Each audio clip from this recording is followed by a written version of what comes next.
Welcome and thank you for joining us for tonight's session, Chronic Pain, the Therapeutic Relationship. My name is Sydney and I'm from the PHN Education team. I'm joined tonight by Dr. Vidya Shirumala, who is a leading pain specialist at the Central Coast LHD Gosford Hospital Pain Clinic, and Lorenda Cook, who is a senior physiotherapist and team leader at the Central Coast Pain Clinic.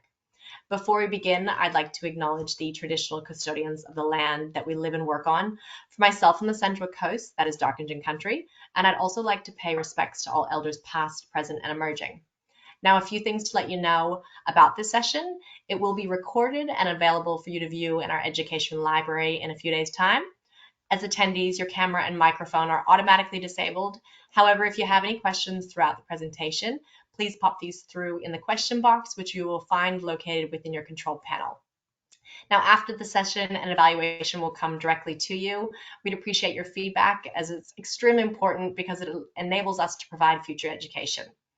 Now, it is my great pleasure to introduce our first speaker for tonight, Dr. Vidya Shirumala. Thank you, everybody.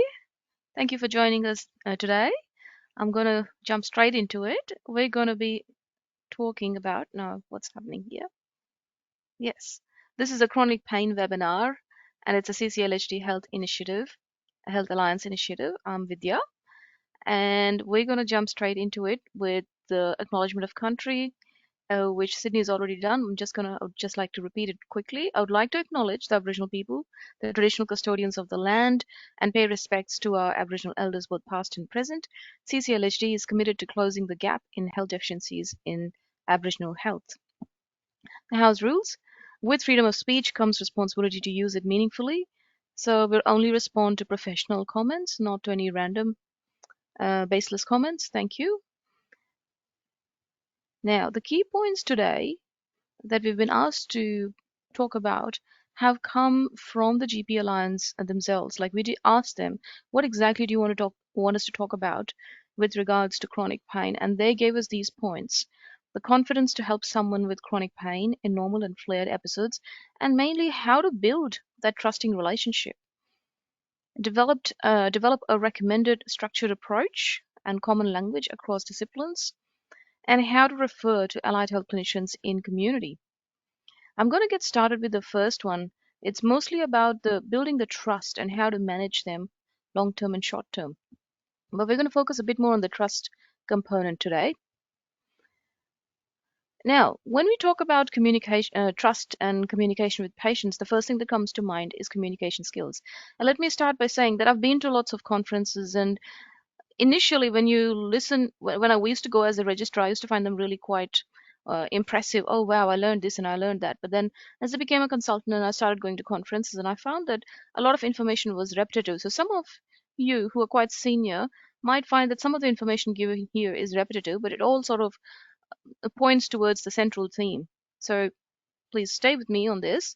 So in terms of communication skills, I know we've all been taught that extensively, both in medical school and in our fellowship training.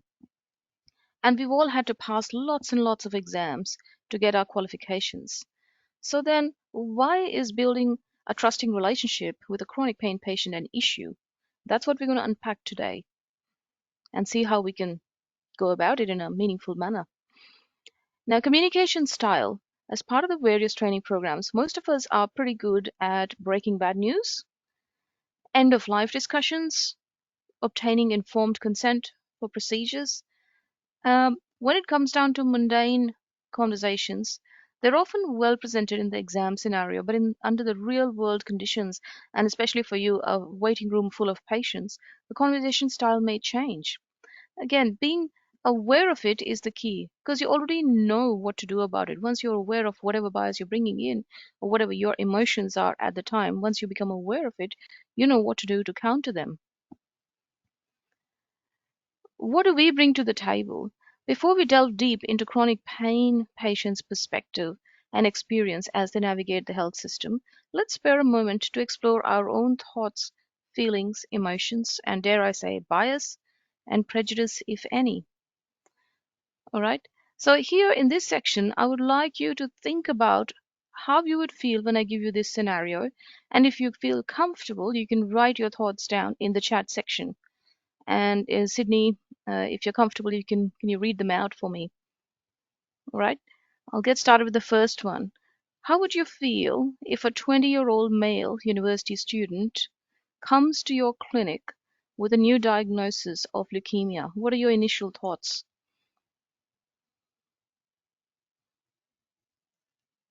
Has anyone? I'll give you a few seconds, a minute or so to write something down.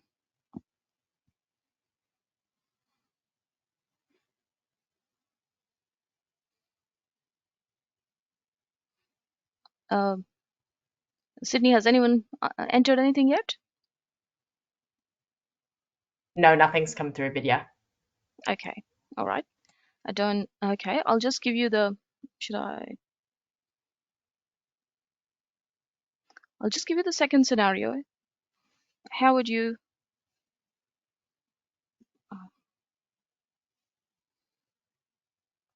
feel if a 35-year-old female comes to your clinic with metastatic breast cancer and two children under the age of 5? Just going to give you a little bit of time to see if anyone wants to chat in. Any thoughts, comments under this section? We haven't received any response so far. Nothing's come through. Okay, all right. I'll give you a third scenario. How would you feel if a 90-year-old female attends your clinic with a history of frequent falls and failure to cope at home?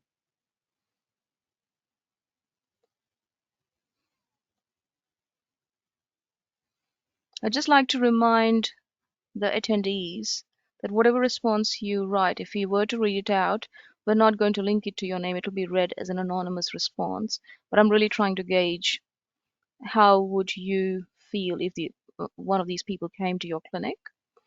But moving on, um, how would you feel if a 40-year-old male patient with chronic back pain and closed workers' compensation claim, complaining how bad the system was, and the only thing that helps him is opioids? How would you feel if one of those patients came to your clinic? I would imagine how you felt for the first three and how you felt for the last one might be a little bit different. It's easier if, people engage and respond, but it's a little bit harder when people don't, but that's all right. Regarding or whatever you felt in your own mind about the first three versus the last patient, if you felt any different, I would say uh, it's up to you whether you interpret this as unconscious bias or suboptimal disability awareness. The most important thing, again, is to be aware of what we as clinicians are bringing to the table.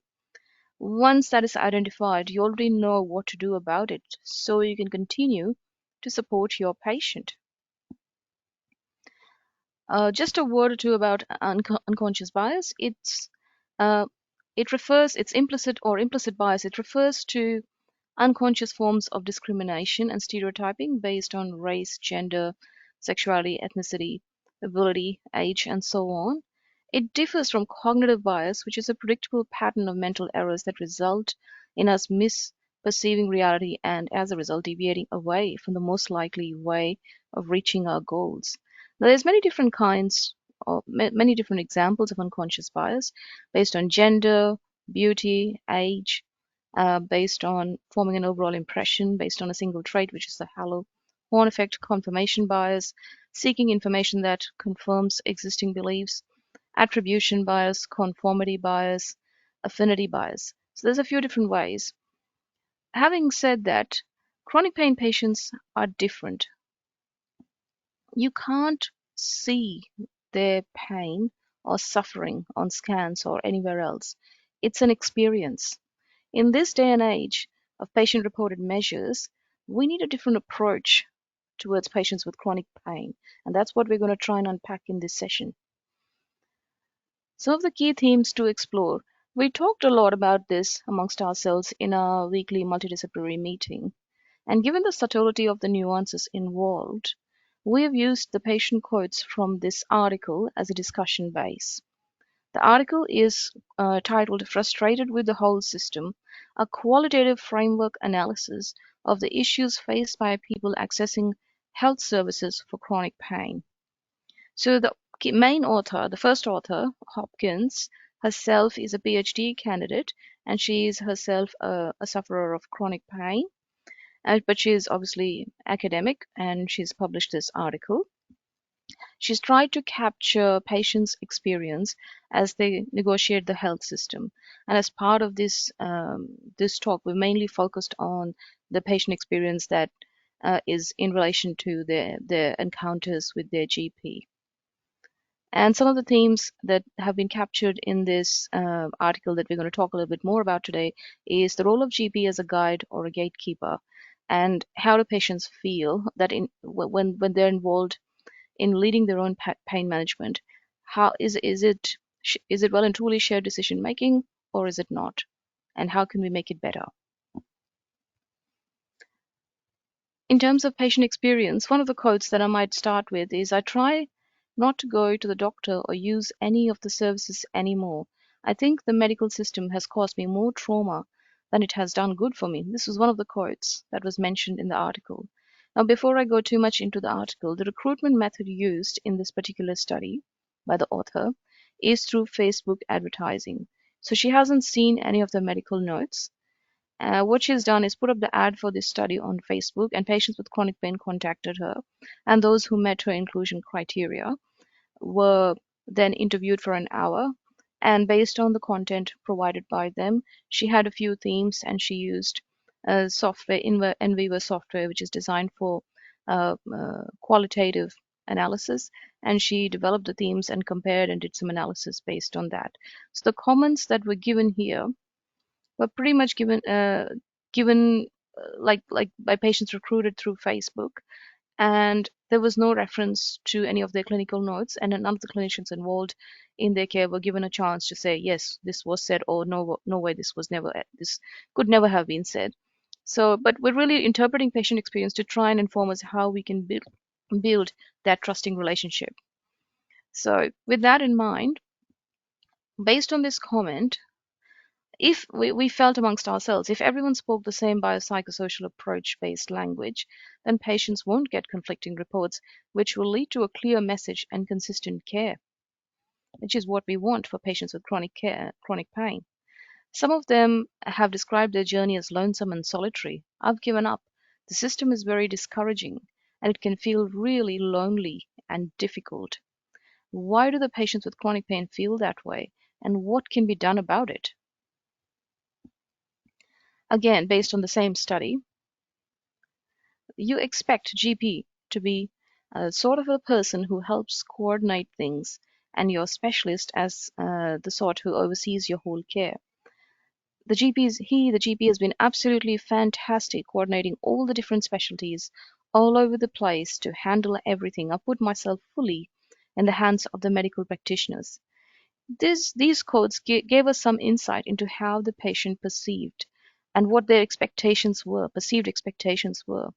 Their expectation was that GP is someone who oversees their whole care, and the patient himself or herself becomes a passive participant, which is clearly not ideal because chronic pain is all about active self-management. We don't really want them to be passive and treat chronic pain as a biomedical condition. That's not going to help.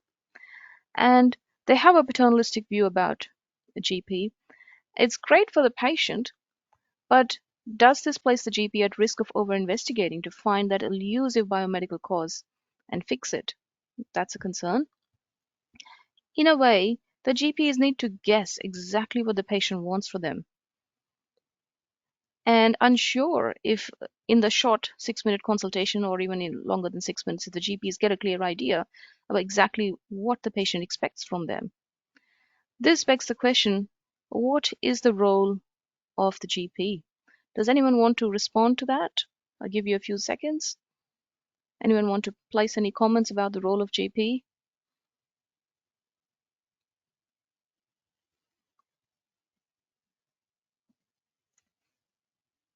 Nothing's come through yet, Nothing's Vidya. come through? All right. The role of GP, as per RACGP, and I've gone straight from the horse's mouth, General practitioners are specialist medical practitioners who play a unique and central role in our health system as clinicians, care coordinators, and system stewards. What is the difference between case managers and GPs as care coordinators? Now, you do have case managers in NDIS, MyHK, Integrated Care Team, etc., but they primarily facilitate access to various health services, and they also act as patient advocates. But the role of GP is far bigger than any of this, and it's eloquently mentioned on the RSAGP website from where I've copy pasted this information. So GPs develop individualized treatment plans, monitor and coordinate the delivery of care, educate patients about their conditions, connect them with other healthcare providers, and evaluate their progress. GPs are also trained to lead and coordinate multidisciplinary healthcare teams where a number of professionals with diverse skills work together to help a patient.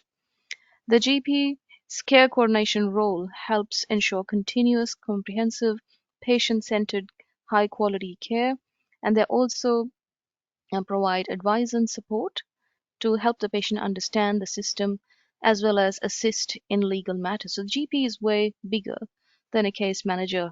Their role as a care coordinator is quite important in the management of a patient with chronic pain. Going back to exploring how the patient feels, we're going back to the same article, and I've placed a disclaimer at the beginning of every slide to say we don't know if these things were actually said, but they have been mentioned in this particular article.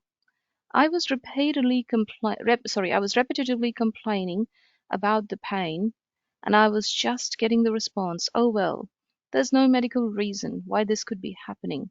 I don't really know. I can't really help you any further."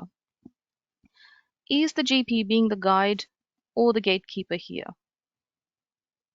Well, the time poor GP is following the regular biomedical approach. GP and patient are hitting a brick wall with diagnostic workup. Stepping into a non-biomedical realm could be out of comfort zone for GPs and perhaps unacceptable to the patient as well at this stage. Unhelpful choice of words. Again, we're unsure if the GP would have actually said this using those words. As patient has been left without a way forward. Again, I'm unsure if the GP would actually leave the patient hanging, but that's what they claim to say. They claim here. GP is not validating, which again perpetuates patients' maladaptive means of seeking validation. What could the GP do to switch from gatekeeper to guide? Any suggestions? We don't really have a very responsive audience today, so I'm just gonna keep moving. So what could the GP here do to change from being a gatekeeper to a guide? Give some sort of reassurance and validate their claims, something like, "Your test results are reassuring. While further testing is not indicated at this stage, I'm happy to continue to monitor you clinically and reinvestigate if something changes, or if applicable, refer to someone else who might know what is going on. Meanwhile, you're safe to move. Pain doesn't equal to harm." With this approach, the GP doesn't need to step too far out of his/her comfort zone. GP is validating patients' concerns and switches from being a gatekeeper to a guide. And that's what we want. More of the same. Again, we're referencing the same article. Another quote from a patient: "I was kind of thrown back out into the world. They were kind of, yep, this is it, with no real further direction after that. It wasn't suggested to me that I find other ways of coping with the pain as well. For example, meditation, psychological health, psychiatry, even physios or physical health." Again, I find it hard to believe that a GP would leave a patient out like that, but we're just using this article purely to have this discussion around building that trusting relationship. Again, awareness of the biopsychosocial model is important. Awareness of local services, which Lorinda will touch upon in her talk, the community allied health, including the private providers, as well as the local pain clinic, including the private providers, would be helpful. More of the same. Another comment from this article: There's still a gatekeeper in between you and that service, which is your GP. Patients see GP as having ultimate control, which can be perceived by some as obstructive. This perceived externalized locus of control within GP could disempower the patient, and chronic pain management is all about empowering the patient to make them feel in control. Patients start feeling as if their GP is not hearing them. They stop trusting their GP. If whatever the GP's view is going to determine the patient's management, it's hard to ask patients to self-manage. How to counter the notion that ultimate power is in someone else's hand? Does anyone want to have a guess at this? Not really. Not very responsive today. Shared decision making. We all hear about it. We've all read about it. The official formal diagnosis is a mouthful. It's very wordy. Shared decision making involves discussion and collaboration between a consumer and their healthcare provider. And it's about bringing together the consumer's values, goals, and preferences with the best available evidence about benefits, risks, and uncertainties of treatment to reach the most appropriate healthcare decisions for that person. But translating it into clinical practice, and especially in this context that we're discussing today, we want a collaborative approach. We want to empathize with the patient. We want the GP to present neutral information so their bias or prejudice doesn't color patient perspective. And that's really important. Whatever you tell about whatever other forms of pain management that are there to explore, just present the information in the neutral manner. And also, it's important to accept one's limit of knowledge. I don't know everything, but I can find someone who might. And I'm going to talk a little bit more about that soon, more of the same. Again, we're using the same article for the quotes. They say, I just need to do this and that and multi this and multi that. I'm not exactly sure what that means. And I go, yeah, but do you know the waiting times? Oh, no, we don't.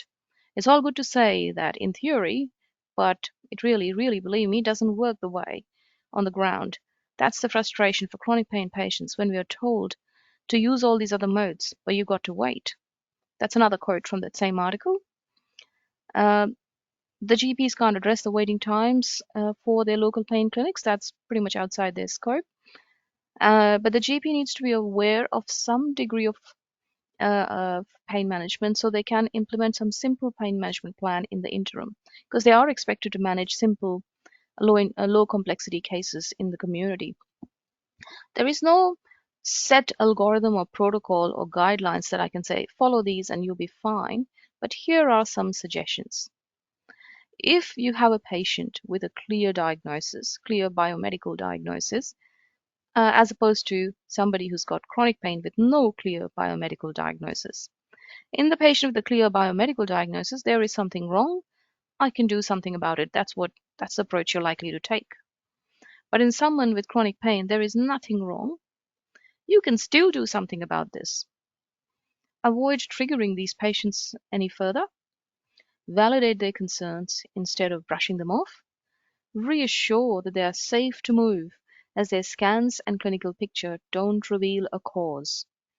Give some simple analgesia, paracetamol, 3 to 5 days of NSAIDs if there's no contraindication, or any kind of short-acting immediate release opioid, Panadine 4 or something similar for 3 to 5 days just to get them through that.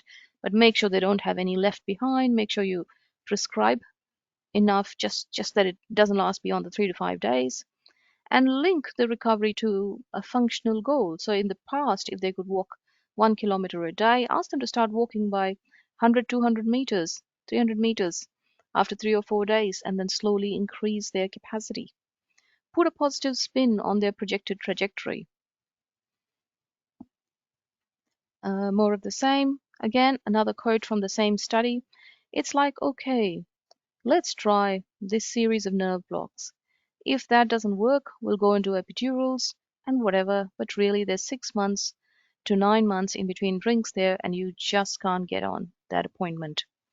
Patients' frustration with private interventional pain services, GPs need to be aware of what to expect and inform patient again in a neutral manner without creating a bias. The doctor shopping patient. Again, it's from the same study, as from the same published article.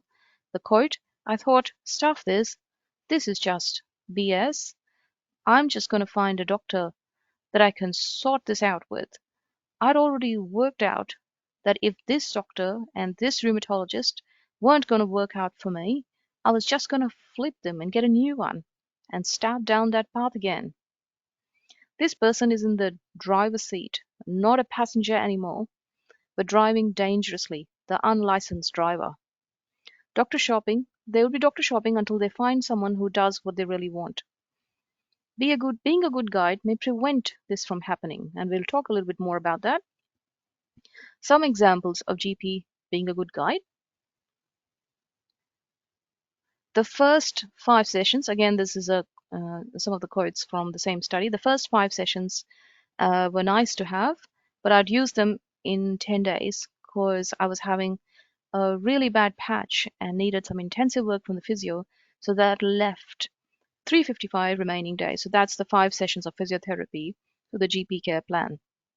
As a good guide, the GP can explain if you use this reactively to manage acute flare ups, it's going to run out very quickly. But if you were to use it proactively, the correct way, it will last the whole year. If you went and saw the physio just for managing your chronic condition and they gave you some exercises which you followed through in between those 5 visits, of course it's going to last the whole year.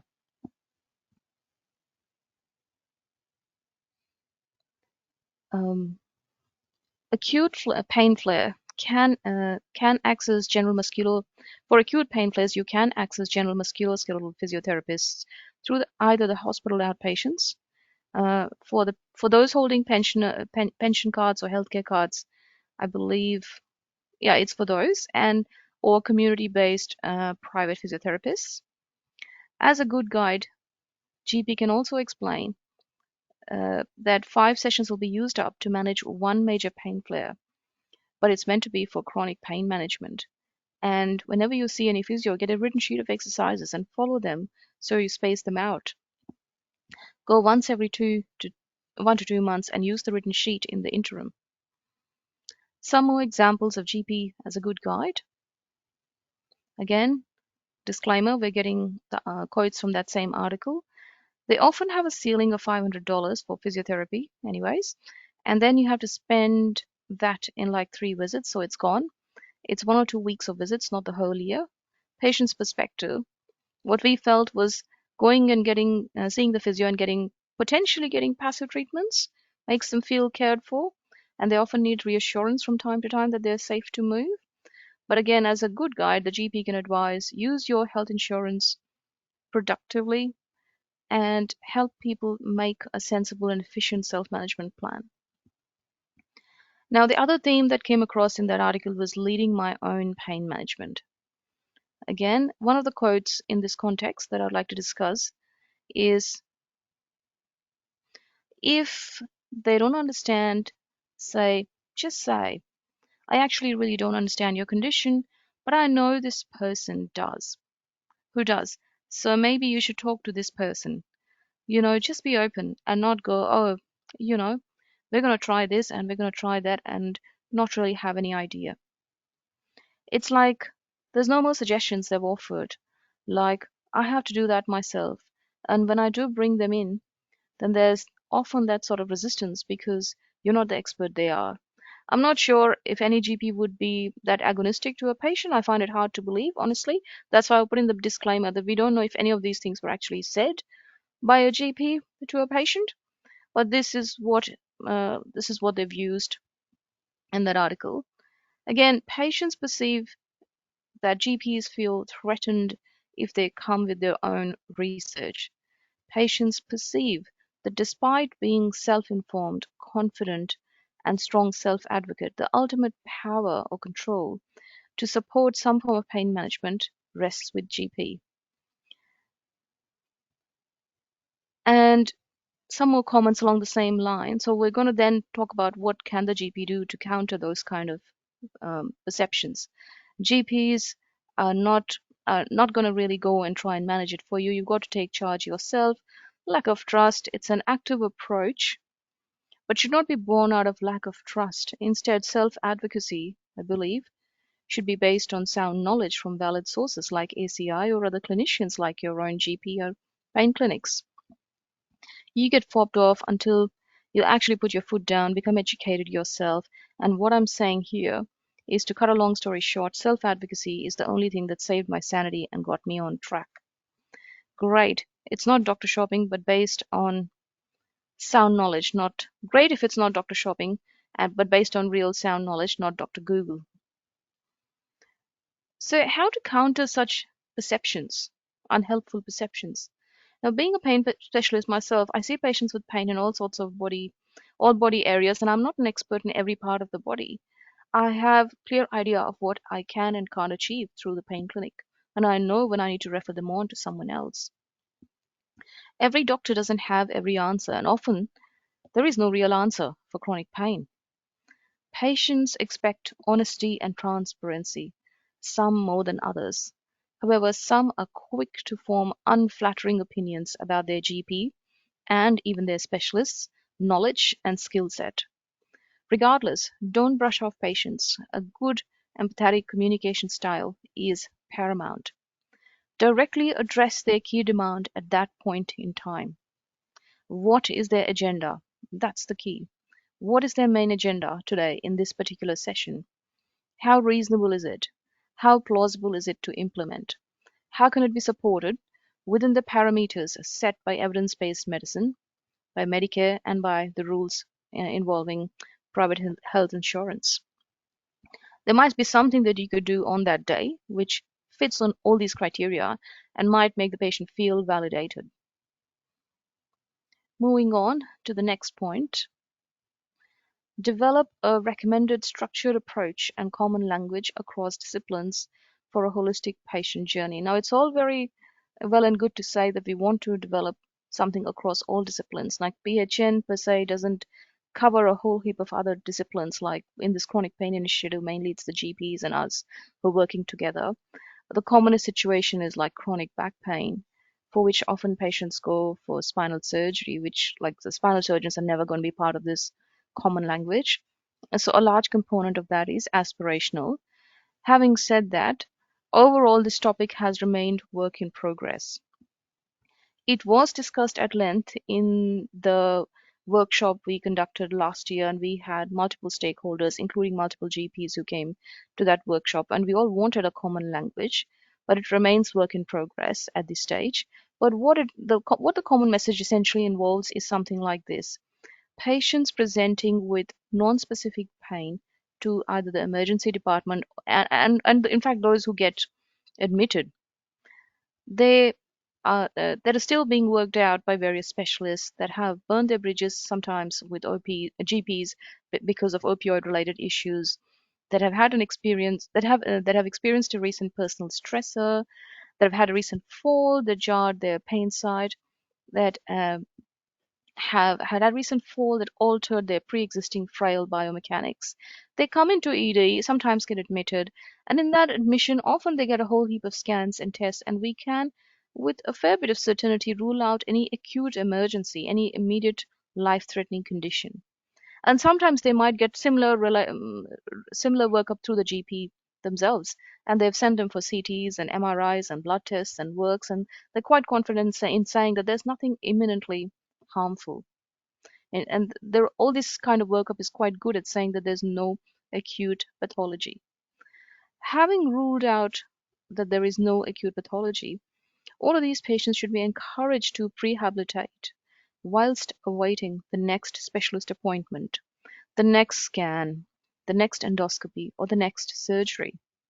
If all clinicians, including allied health and nursing, speak the same language, then the patient will eventually get the message. But we've not had an opportunity to put all of this together in the form of a formal campaign. But this is what's underpinning. This is the concept that we want to drive. Now, at this point in time, what can we offer in addition to help you?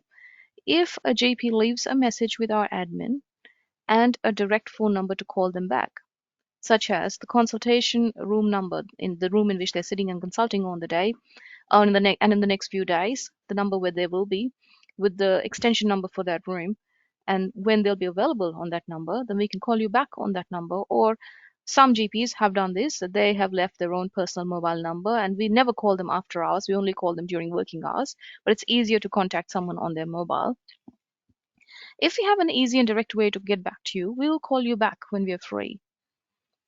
But please don't expect us to call your clinic and be placed on hold forever. So there's a few GP surgeries that actually say press 1 if you're a doctor. It's easy enough to get in touch with them, but most of them don't have that facility. So if someone calls us and doesn't leave a direct contact number, and they have a specific question, then it's really hard for us to call us back. A number of GPs these days do leave their mobile number, and when I'm free, I do give them a call back. Sometimes it's not the same day, but I'll call them back in the next few days if I'm not immediately available. But we always call every single person back, whoever leaves a message with us. So our phone number is 4320-5423, and that's our email address, basically CCLHD. Oh, apologies, there's no third C. I didn't realize. It's CCLHD, Integrated Pain Service at health.nsw.gov.au.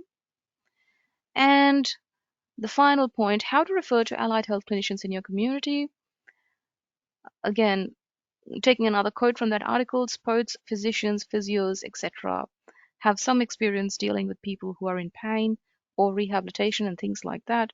But I think it's actually a really different skill set to dealing with long-term chronic pain. And our senior physiotherapist, Lorinda Cook, will elaborate a bit more on the allied health pathways and their expected skill set in her talk. But before I hand over to Lorinda, I'm just going to run through the eligibility criteria to refer patients to CIPS, which is Central Coast Integrated Pain Service. So the CIPS caters to patients who require access to a Tier 2 medium complexity multidisciplinary pain service and who are considered to have low to moderate disability. The KIPS will cater for patients who require access to a pain specialist and are willing to engage in a self-management program. And to be eligible, you must satisfy our inclusion criteria. Now, there's a number of things, and ask away if there's any confusion about any of these things. I'll have to read this from the other screen. Adults over the age of 16 residing within our catchment area, and we want to make sure that everything reasonable has been done. It's impossible to get them to engage with us if they haven't seen their initial specialist, they haven't had the initial set of investigations. If they're still waiting to have their first consultation with that organ specific specialist, they would pretty much not engage. And we don't know if a biomedical cause has been excluded well and truly. And if the GP has tried all reasonable things, sent them to the local physio, sent them to the local psychologist, done all reasonable things. We want to see those where pain is creating a significant impact on their life, and we want to see those who are presenting to the emergency department quite often, and they do get referred to us, and we try and prioritize them as much as we can. We want to see those with more complex psychosocial issues, and we do need to see those who have current or past history of addiction and or prescription medication use that seems to be complicating their current management. If they have difficult to control neuropathic pain, difficult to control cancer pain, we're not an interventional services. We're not an interventional service. For interventions, it's either Royal North Shore or Newcastle, the Hunter Integrated Pain Service, where we can provide non-interventional pain management. We have seen a few cancer patients. We see a few cancer patients in a year, but again, non-interventional. The pain needs to be present for more than 3 months over the last 6 months, and not having pain that hasn't responded to standard treatments. And patient ideally should be able to attend a clinic-based appointment, including telehealth, for individual or group sessions. Well, this is in our inclusion criteria that they must agree to participate in the pre-entry questionnaire. But we don't penalize patients who somehow are not able to fill it out because of mental health, literacy issues, social issues. But it's nice to have the benchmarking data. As we all know, the government likes or wants us to collect the benchmarking data. But we try not to penalize if they can't. And they must be able to give voluntary, ongoing informed consent for the collection of audit data. But again, we don't penalize if someone doesn't. And if they don't have fluency in English, we will obviously get an interpreter for them. Our interpreter usage is actually much lower. Most of them are English speaking. And we might not put them through a group. Having said that, we just put someone through from South America in the group program, and she did reasonably well. But we can still support them in individual sessions. Exclusion criteria. Obviously, if you don't meet the inclusion criteria, there's no point. Pediatrics, up to age 16 is the cutoff. Patients who haven't completed their original workup. It's pointless if you haven't ruled out the biomedical causes completely, then there's no point sending them early to the pain clinic. And if it's acute pain less than 3 months old, it might just respond to traditional acute pain management strategies. Or if they have ongoing complex active mental health issues or complex active issues involving drug and alcohol service, patient safety cannot be assured, for whom staff and patient safety cannot be assured following risk assessment or who are unwell. When mental health patients are referred to KIPS and they're engaged with the CCLHD mental health service, their care needs will be coordinated as much as we can. Home visits, we definitely don't do any home visits. And if they're seeing a private pain specialist or another pain service, technically we can refuse to see them. But once in a while, we do get patients who have been to a number of pain units where somehow come through. Again, we try not to penalize because we want to feel them empowered. We want to feel them listened to. We want to validate them. We try not to close the doors on anyone, but it just means that our waiting list gets longer. We don't really want to get involved in those who are only coming to the pain clinic to get support for NDIS or DSP. We do their assessment as much as we can. We point out whatever is modifiable, tradable, reversible, whatever targets there are to get them involved and work on in a multidisciplinary setup. But we don't essentially write to NDIS or write to Centrelink. We write back to the GP. I write quite detailed letters. And those who have an accepted workers' compensation claim, definitely, or CTP claim, definitely they're not for a public pain unit. They need to go private, well and truly. Now, with all this in background, the PHN has and us have been, and CCLHD basically, have been working together to try and come up with a GP scholarship for about 40 hours. The scholarship component, I understand, is PHN backfilling the 40 hours that the GP spends with the pain clinic. That's my understanding. We will provide them with educational material that aligns with the topics covered in the 6 sessions of our group program. It's called CALM. The pain program run by us is called CALM. It has 6 sessions, and each session has 4 hours, which covers 24 hours of your time. And the remaining 16 hours could either be for your pre-reading, reflection, or shadowing any of the clinicians in their clinic. Now, the main thing with pain and as opposed to other specialties is that in pain, we're kind of almost going opposite of what a lot of people come expecting. A lot of people come to us thinking that we're going to do something to them and that's going to make their pain better. But in fact, it's the opposite. We tell them that it's all about active self management.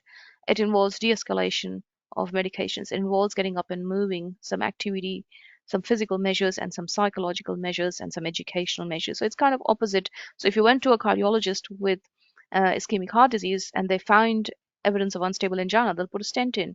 They do something passive to you. So it's quite opposite.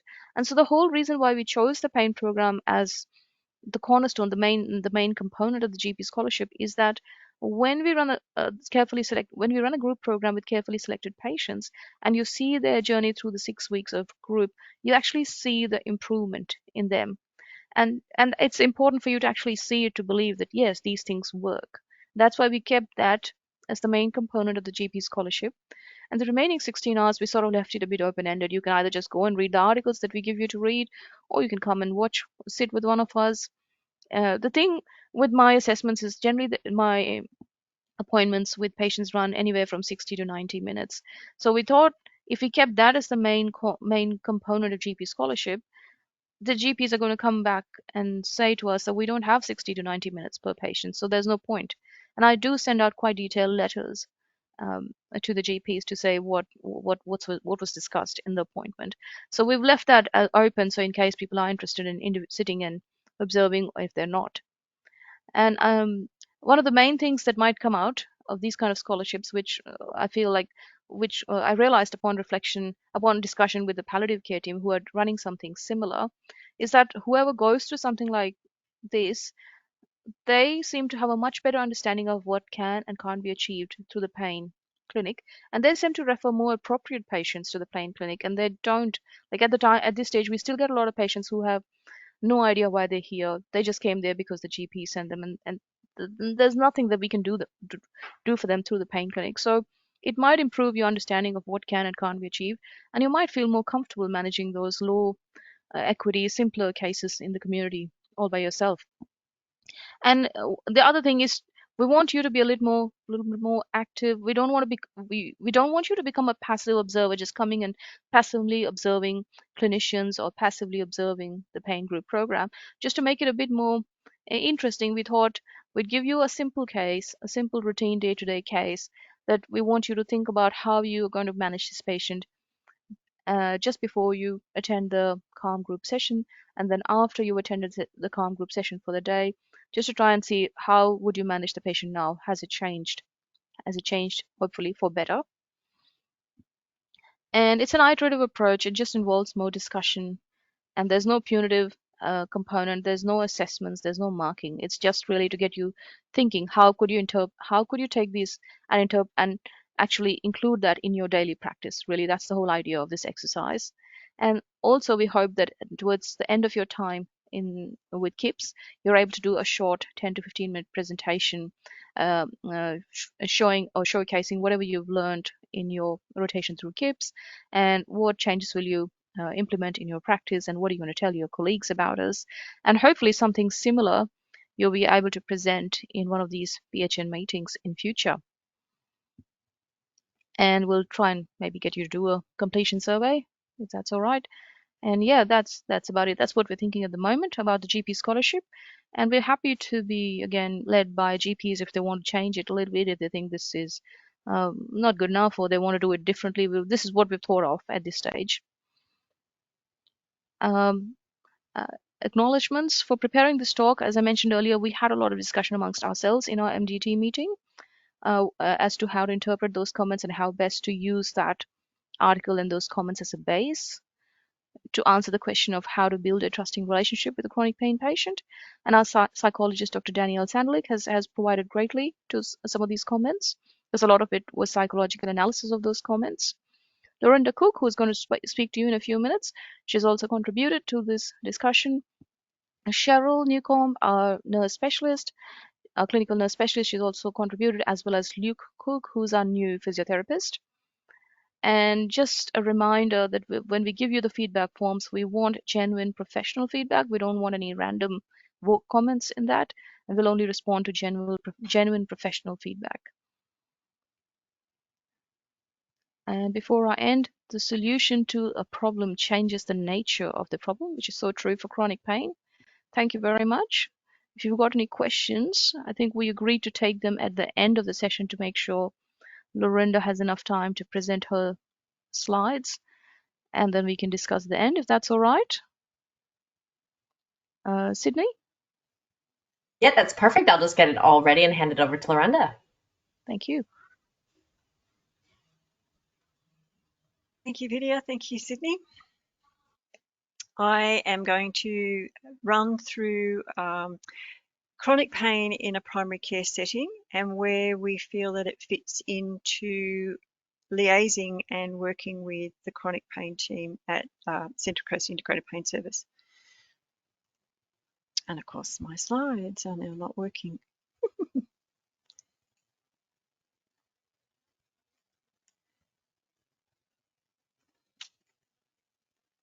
Let's see if I can get this to move. Excuse me for a second. No. Right. Just to recap the state of the nation, chronic pain is obviously a concern across the board, not just on the Central Coast. The number of Australians living with chronic pain is quite high. The number of people living with chronic pain for more than 5 years is about 43%. This is within Australia. The comorbidity of depression, which I think is a major factor in working with people who are living with chronic pain, is up as high as 45%. And they found that the prevalence in GP practices for presentation is 1 in 5. So 20% of your consults are because of somebody living with a chronic pain condition. But interestingly, access to an MDT care, so a multidisciplinary team care, is as low as 1%. Using the 377 clients that were completed a referral questionnaire for KIPS, I thought we'd compare the Central Coast to the rest of Australia. And we found that we've got a slightly higher percentage of people who have lived with chronic pain for more than 5 years. They're the people that you're seeing. They're 57.4% of our clients have had that condition for greater than 5 years, and their comorbidity of depression is as high as 66%.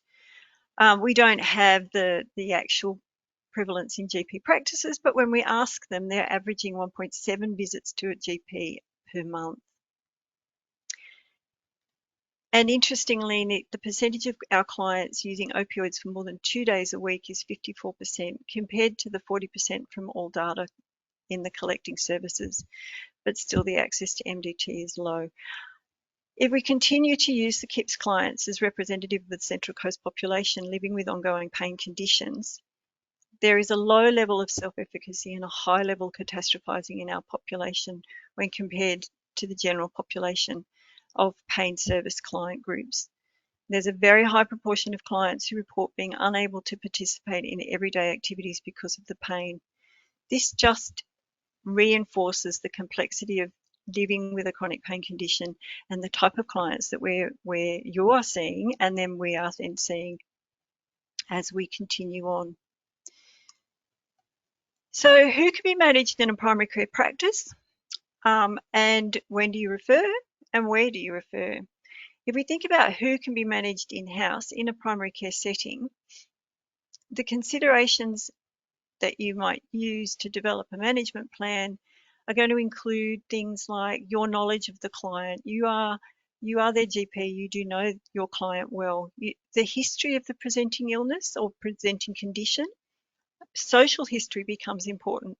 All the comorbidities become very important. They are part of the patient journey, they're part of the story that creates the chronicity of their pain. Red flags and whether or not the investigations are complete and being managed. Remembering, however, that a red flag investigated and managed is no longer a red flag. It is now a green flag, and that idea that you are safe to move, you are safe to proceed, needs to be reinforced. Yellow flags are very important, and that's where it takes time to be able to understand those yellow flags. So their beliefs, the stresses, involvements of third parties, kinesiophobia, all play a picture in developing this journey and this management plan for our chronic pain clients. The other consideration, of course, is whether or not you have the time and the skills to provide discussion, to look at strategies, to start to develop a management plan for this client. Maybe referring on to a multidisciplinary input. There are guidelines for who may be suitable for multidisciplinary, and some of the ideas, and when yellow flags are starting to be more dominant and require more intensive support, that might be when you want to start thinking about involving a multidisciplinary care picture. If the client is presenting with lots of obstructive thought patterns, they've got passive coping strategies, fear, depression, anxiety, the catastrophizing, that perhaps you'd like to consider psychology as one of the multidisciplinary teams, the extra clinician that may be involved. If you've got somebody who's presenting with a lot of kinesiophobia, if they've got a specific weakness or movement disorder, maybe consider a physiotherapist. If you're finding that your client has got a reduced role identity or an inability to engage in their roles, if their time management seems to be all over the shop and muddled, then perhaps an occupational therapist might be the team member that you're thinking of referring to. But if it's social stresses, housing, carer responsibilities, then perhaps consider some social work within the community. There are other allied health team members that you might also like to think about involving: nutritionists or dietitians, can be very useful. We actually have found that there is a high proportion of people with a BMI of over 33%, particularly on the coast. Again, we have a higher percentage of that client group than the all services. So nutritionists and dietitians can be particularly useful. Exercise physiology might be more appropriate or accessible for some clients.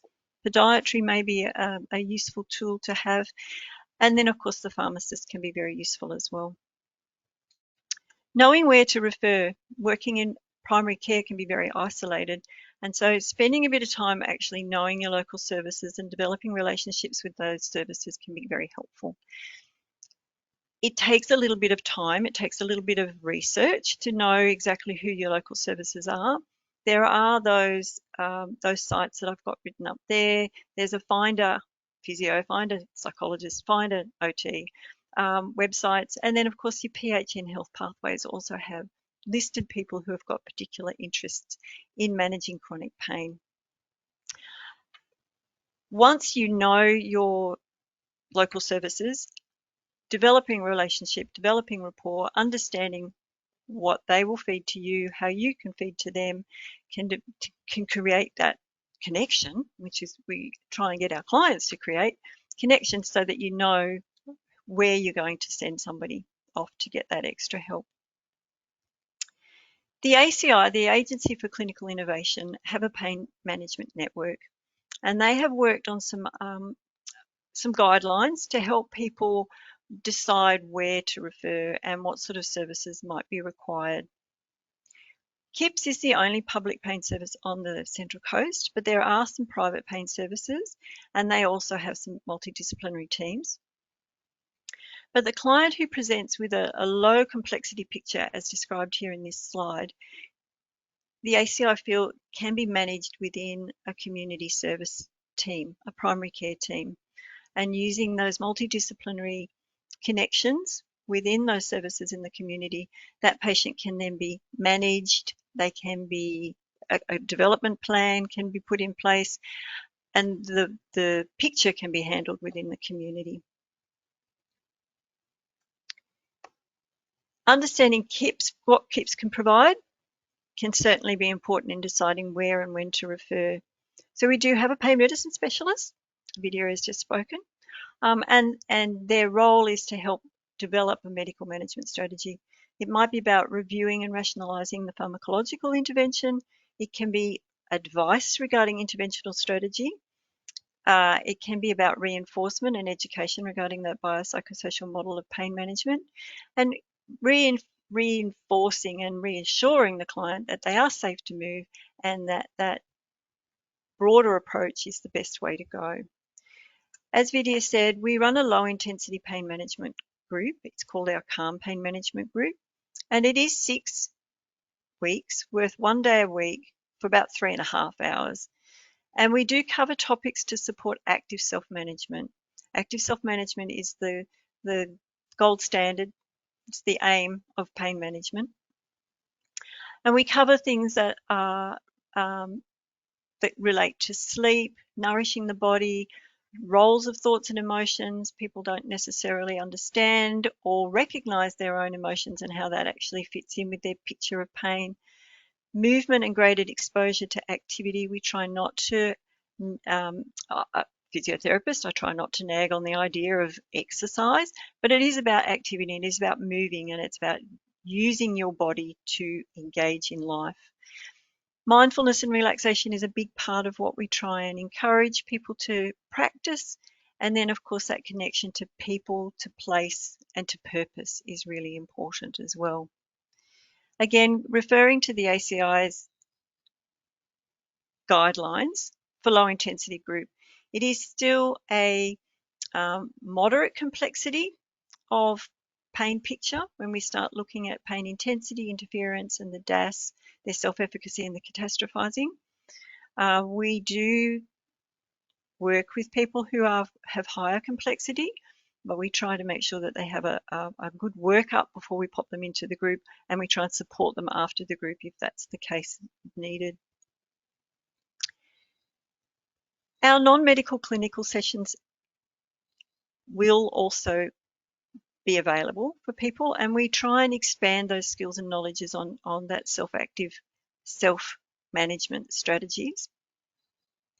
There is some capacity for them, and it is usually reserved for preparing for group participation, following up on specific topics, and then if the group participation is unlikely to succeed or not suitable, then we'll try and use those in individual sessions to support the client.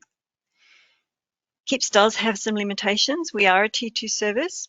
We are a non-interventional, non-procedural service. So I did mention that the recommendations or the suitability of procedure or intervention may be discussed in a medical consultation, but we are unable to actually provide those services. And as Vidya said, that's at John Hunter, the HIPS, or down to North Shore if intervention is required, or one of the private practitioners, the private services. Our pain medicine specialist does not write prescriptions. They will provide recommendations and they will provide advice, but they will not write the prescriptions themselves. Our non-medical discipline interventions are aimed at managing pain-related behaviours and developing strategies that will reduce the impact of pain on life and on daily living. However, there are some, again, limitations and restrictions. Our psychology service is unable to provide management for complex trauma, for PTSD, personality disorders, anxiety disorders, depression, the bipolar presentation, psychoses. Obviously, some of their characteristics will interfere with their ability to manage their pain, and those pain behaviours will be dealt with by the psychologist and as the psychology service, but the underlying condition can't be treated within KIPS. Physiotherapy is unable to provide passive techniques such as manipulation, soft tissue mobilizations, supervised gym sessions, electrotherapy. They are generally better accessed through a private practitioner. The occupational therapy service does not include the NDIS assessments that private practitioners will be able to provide. They don't do home modifications or equipment purchasing. Obviously, discipline-specific discussions might bring up the need for some of these things, and we will certainly help our clients to access the services as they need and provide them with information of where to go. Chronic pain doesn't occur overnight, simply by definition. It needs to have been around for about 3 months before we would label it as chronic pain. And it can certainly be confronting to manage in a busy primary care setting. We discuss acceptance as an active process of acknowledging the situation and being prepared to look for ways to move forward despite the circumstances when we're discussing living with chronic pain with our clients. And we definitely encourage acceptance in our client group. But perhaps as clinicians, we need to start adopting acceptance when we're presented with the important role of helping someone develop strategies to minimise the impact of chronic pain on their lives, because it is a very complex situation and it is a very complex and confronting behaviour changes that they require. And so some of the key features in helping people living with chronic pain manage or develop a management strategy is definitely accumulating the knowledge of the person's story. As a GP, as their GP, you have heard the story, but listening for yellow flags as much as listening for their red flags can create a more full story and a more full picture of what is happening for this person. The acceptance may be that this is going to need a series of appointments. It may not be something that you can achieve in one session. And as I said before, once red flags are ruled out, it's important to reassure that the client is safe to move, safe to proceed. It is no longer a red flag. We've investigated it. The idea of red flags is that we're going to rule out anything that is insidious, anything that is dangerous. And we have done that, so now we are ready to move. We will continue to monitor the red flag, but we don't need to investigate it and we don't need to stop while we're waiting for it. I think it's important to start early whenever possible. I do know that our clients move around doctor surgeries, but where we can look at the client early and start to actually look at the picture and try and prevent chronicity of behaviours as well as pain responses, then we're going to assist that person to get back to a meaningful life much faster. Encouraging active strategies, letting the client take charge and encouraging that movement forward of actually being in control and being in the driver's seat, not a passenger in their journey, as long as, Vidya pointed out, they're not an unlicensed driver. And support that self-management, help them be empowered. And that leads itself very nicely into the trauma-informed care principles. And I think we need to use trauma-informed care principles in our management of everybody, but particularly the client with a chronic pain condition, with the same attention as we did the standard infection control principles when they first started to become widely accepted. Reduces stigma, keeps everybody safe, doesn't mean that we have to then start looking at, will I treat this person with those principles? Will I treat that person with those principles? We do it across the board, then it's there and everything can go according to plan. Trauma-informed care principles obviously are those principles of safety, making sure that the client and yourself feel physically and emotionally safe within the place, but also within the conversation. That trustworthiness of meaning what you say, do your actions meet your words, providing choice, giving options and education, but remembering that the choice of the pathway is still the client's. Collaboration, working with to create a plan and doing with rather than doing to. And then empowerment, encouraging the autonomy and the decision making, supporting self-esteem, supporting people to actually take that control and take some ownership of their circumstances, which fits very well with active self-management. So we're providing that active self-management with education, resources, support and belief. Belief of them, belief of their story and belief of their abilities. Money is often a barrier to accessing services for a lot of the clients, particularly the clients on the Central Coast. But there are a number of free services online and there are a number of free services run in the community over time that certainly support and cover the strategies that we try to foster: connection, movement, mindfulness, general well-being. So making an effort to be aware of what's going on in your local community is useful. Trying to keep a little bit of a resource list somewhere and having somebody maybe responsible for updating that regularly can also help. But these are just a few of the services that I recommend to clients and that I have used. RecLink is an online movement and exercise classes and videos, free to join. They send out a program every week.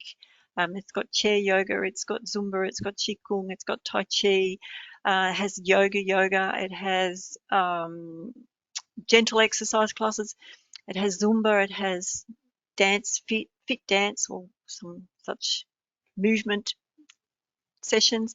So there's quite a lot there. And they also link to local community sessions as well. So people, if they want to actually do face-to-face, can use that as a resource. The Active and Healthy Local Movement and Exercise Service is a website, the New South Wales Government website, that will provide a list of services within a district, postcode related, with an option to extend the distance out as far as you like. They cover things like stepping on. They will look at balance exercises. They will look at park runs. They look at yoga. They look at any kind of actual movement and exercise services in the district or in the area, and that is across New South Wales. Insight Timer is a mindfulness and meditation platform. There is an app also, but you can just use it as a website, and they've got all recordings for various relaxations, sleep. They also will link to live events as well, so that's another resource for people to use if they don't have an idea or they don't have that connection to a community that helps with mindfulness or meditation. St Vincent's have an online education programs basically for mental health. However, that includes things like Reboot, which is the chronic pain program, and they will run the client through a 8-week. The Reboot is an 8-week program where each section of managing chronic pain is presented, and they've given exercises and work to do to try and encourage the absorption of the information. And then, of course, Get Healthy New South Wales is a phone coaching service, again, a free service. They will look at activity, they'll look at weight management, they'll look at alcohol consumption, they will look at weight loss as well as weight management. And again, it's free, and the client can be used. The client can engage in that for as long as they like. In terms of resources for GPs and other primary care practitioners, and the what to do and the where to go, the ACI have a 8-step program that you can, quick steps that you can use to identify what am I doing. These are designed to do one per consult, so it recognises the time limitations that you have in a primary care setting, and guides you in resources as well as what to look for and where to go with the next step. And then the PHN also have their health pathways for non-cancer chronic pain. That covers private clinics as well as our public clinic is on there, but it also has the register of anybody who has identified as having an interest in chronic pain as an allied health practitioner and would like to offer their services to you and to the client. So the PHN page is more than one page. It's lots of pages, and it's got a lot of information on how to actually go through the steps of helping somebody with living with chronic pain. My last slide is just a yellow flags reminder. I think we do get very caught in red flags because I think that they're the ones that we feel we can actually do a lot more with, plus the simple fact that they are the ones that we need to rule out for the safety of our clients. But those yellow flags are the ones that really highlight the need for care within our chronic pain patient. Beliefs, appraisals and judgments is one of the big flags. Unhelpful thoughts and unhelpful beliefs which come from a long history of a long story, a long history, the way that their important others, their significant others react to pain, beliefs from parents, beliefs from guardians, it all influences on how they're going to feel about what this means, what pain means. The indication of injury is an uncontrollable situation, or the fact that it's likely to worsen, that catastrophizing can be unuseful when we're trying to manage that chronic pain. Expectations of poor treatment outcomes. The sign of delayed return to work might be one of those early signs that I was speaking of, we can see that quickly and we can start addressing it, then maybe we can prevent that chronicity of pain responses. The emotional responses of distress, that isn't necessarily meeting the diagnosis of a mental disorder, but it's a highly distressed presentation. Lots of worries, lots of fears and anxieties being presented in their story or in their questions might be a clue that there is some yellow flags there. And then the pain behaviours and coping strategies, those passive coping strategies, avoiding activities, waiting for somebody to find the answer and to provide the fix, looking for passive treatments, not necessarily being prepared to take an active strategy. And there's some of the yellow flags that we need to identify early so that we can then start to be more proactive in developing a management plan. That is my presentation. Amazing. Thank you, Lorenda. That was wonderful. And if Vidya wants to come back on, we'll open up the questions. If anyone has any questions that like answered about either of the presentations, please pop them in. Nothing has come through yet, but we'll sit on it for a couple of minutes. And Vidya, did you have anything else that you'd like to add after Lorenda's presentation? You are I still think Lorinda, perfect. no, I think that's a very good summary of the service and the contributions of allied health.